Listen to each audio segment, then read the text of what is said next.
तर नमस्कार मंडळी, माझं नाव आहे प्रिया आणि मी परत स्वागत करते माझ्या छोट्याशा व्हिडिओमध्ये. तर आज बरोबर 3:30 वाजताचा अलार्म लावून मी उठलेली आहे. तसं तर सकाळी उठायचं म्हणल्यावर खूप जास्त कंटाळा येतो, पण असं कुठं जायचं म्हणलं की माणसाला झोपच येत नाही रात्री. तर आम्ही रात्रीच ठरवलं होतं की सकाळी लवकर उठून आम्हाला जायचं. जिथं 4 वाजता जायचं होतं, पण थोडासा उशीरच झाला बाकीचं सगळ्यांचं आवरेपर्यंत वगैरे. तोपर्यंत मी इथं बसले होते, वहिनीचं वगैरे सगळं वरचं आवरेपर्यंत. फक्त आई येणार नव्हती कारण तिची जरा तब्येत बरोबर नव्हती, त्याच्यामुळं छान असं आवरून घेतलं. गाथाला आणि शिवला आम्ही दोघांना पण आंघोळी नाही घातल्या, कारण एवढं सकाळी सकाळी कुठं, वातावरण सुद्धा खूप थंडगार झालेलं होतं. तर सकाळी 6:30 वाजता बरोबर आम्ही तिथं पोहोचलो. आता पुण्याहून तिथं जाण्यासाठी 1.5 ते पावणे 2 तास एवढे लागतात. मंदिर सुद्धा एकदम खूप छान आहे. आणि अमरण भैया तर इथं नेहमीच येतात. एकदा आरू झाल्याच्या नंतर, म्हणजे जेव्हा ती 9 महिन्याची होती ना, त्यावेळेस तिला मी इथं घेऊन आले होते दर्शनासाठी. अमर आणि भैया नेहमीच येत असतात इथं, म्हणजे दर गुरुवारी म्हटलं तरी चालेल, महिन्यातील 2-3 गुरुवारी तर येतातच.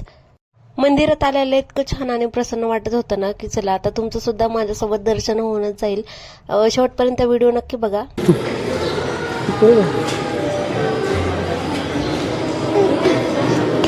पुढे गेले चल.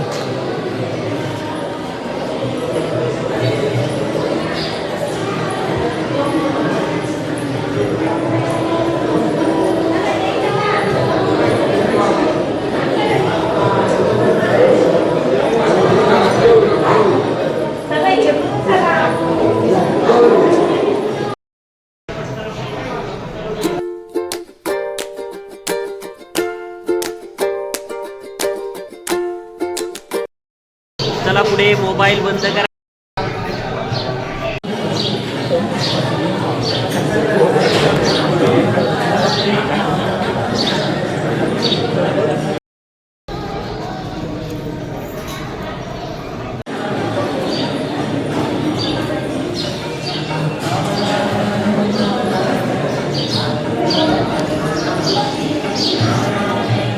दररोज सकाळी इथे एवढीच गर्दी असते. सकाळी 6 वाजता आरती चालू होते, पण आम्हाला काही आरती भेटली नाही, कारण 6:30 वाजले होते आम्हाला येण्यासाठी आणि तोपर्यंत आरती सुद्धा संपली होती.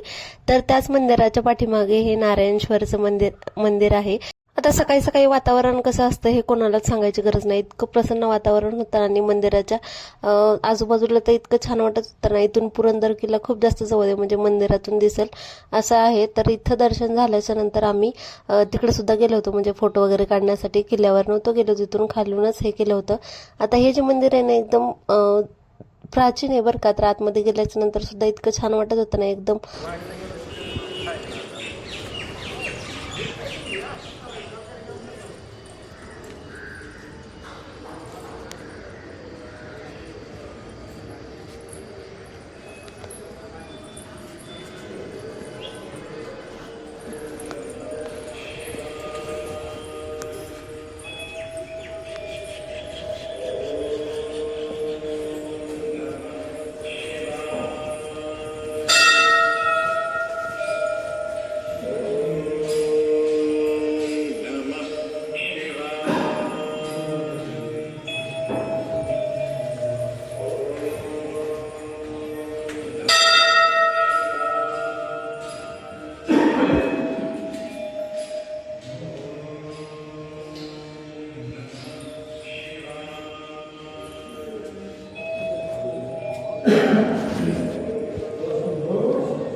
तर मंदिरातून छान असे दर्शन वगैरे करून आलो आणि त्याच्यानंतर हे बघा पुरंदर किल्ल्याच्या पायथ्याशीच हे मंदिर आहे. म्हणजे दोन्ही सुद्धा मंदिर तिथंच एकदम जवळजवळ आहे. तर भाजीपाला सुद्धा बाहेर आल्याच्या नंतर आम्ही बघितलं इतका ताजा भाजीपाला होता ना की अशी घ्यायची इच्छा होती.